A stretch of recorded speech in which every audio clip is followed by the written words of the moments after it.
दोस्तों, कैसे हो आप?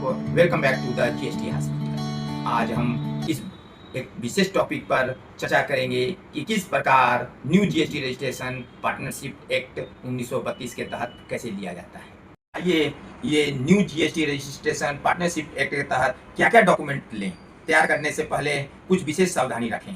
ये डॉक्यूमेंट क्या क्या लें, इसके लिए हम पैन कार्ड लें, आधार कार्ड लें, पार्टनरशिप डीड लें, पार्टनरशिप फर्म का पैन कार्ड लें।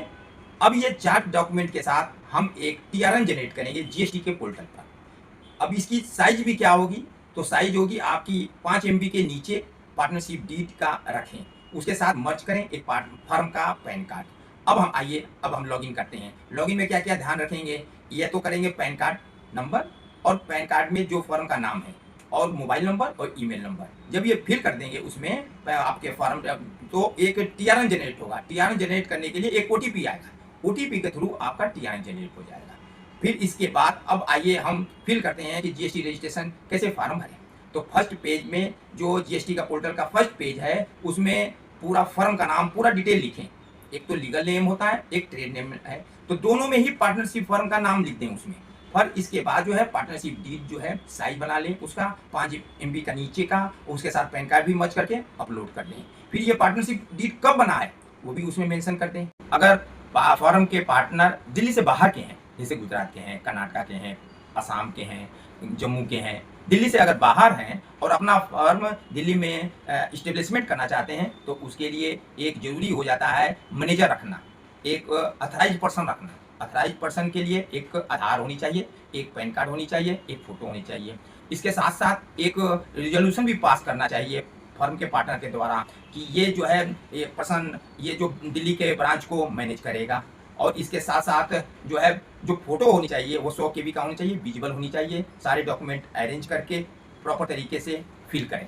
तो आइए बात करते हैं फर्म के प्रिंसिपल प्लेस ऑफ बिजनेस का क्या क्या डिटेल होना चाहिए, क्या क्या डॉक्यूमेंट जरूरी है इसको जीएसटी रजिस्ट्रेशन के लिए, क्या क्या डॉक्यूमेंट के तहत आप प्रिंसिपल प्लेस ऑफ को फिल करेंगे। तो फर्स्ट ये है इलेक्ट्रिसिटी बिल, सेकेंड है आप रेंट एग्रीमेंट और थर्ड है एनओसी।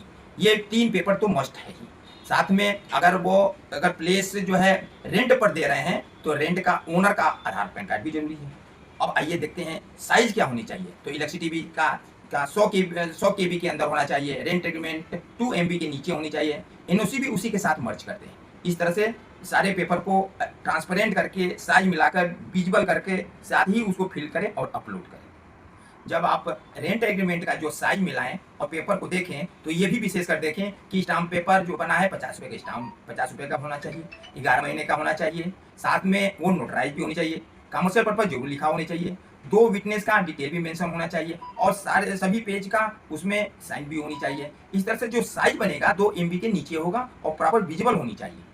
अब बात करते हैं हम HSN के बारे में, गुड्स एंड सर्विसेज के बारे में, कि आप किस टाइप का बिजनेस कर रहे हैं या किस टाइप का सर्विस प्रोवाइड कर रहे हैं। गुड्स मीन्स है मूवेबल होनी चाहिए, जो कि आप ट्रेडिंग कर रहे हैं या मैन्युफैक्चरिंग कर रहे हैं, वो गुड्स की परिभाषा में आता है। वो जो कि वो एक वस्तु है, एक आर्टिकल है जिसको आप पैसा लेके बेच रहे हैं।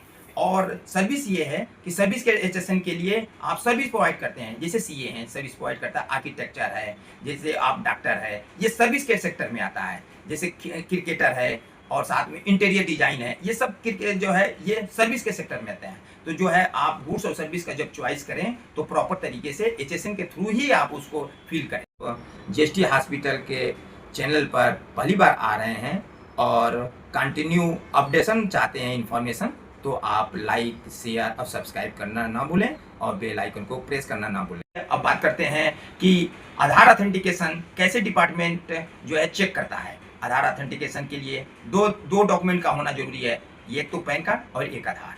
आधार और पैन कार्ड सिमिलर होनी चाहिए। अगर नाम में अगर डिफरेंस है तो आपका आधार ऑथेंटिकेशन फेल हो जाएगा। अगर फादर नेम में डिफरेंस है, डेट ऑफ बर्थ में डिफरेंस है, तो आपका आधार ऑथेंटिकेशन फेल हो जाएगा और जीएसटी डिपार्टमेंट जो है उसको न्यू रजिस्ट्रेशन नहीं देगा, रिजेक्ट कर देगा। तो पहले पेपर तैयार करते वक्त फर्स्ट तो आप आधार और पैन कार्ड का मिला लें कि जिससे आपका समय खराब ना हो और वन टाइम आपका अप्रूव हो जाए। बात करते हैं पैन और आधार का मिलान कैसे करें।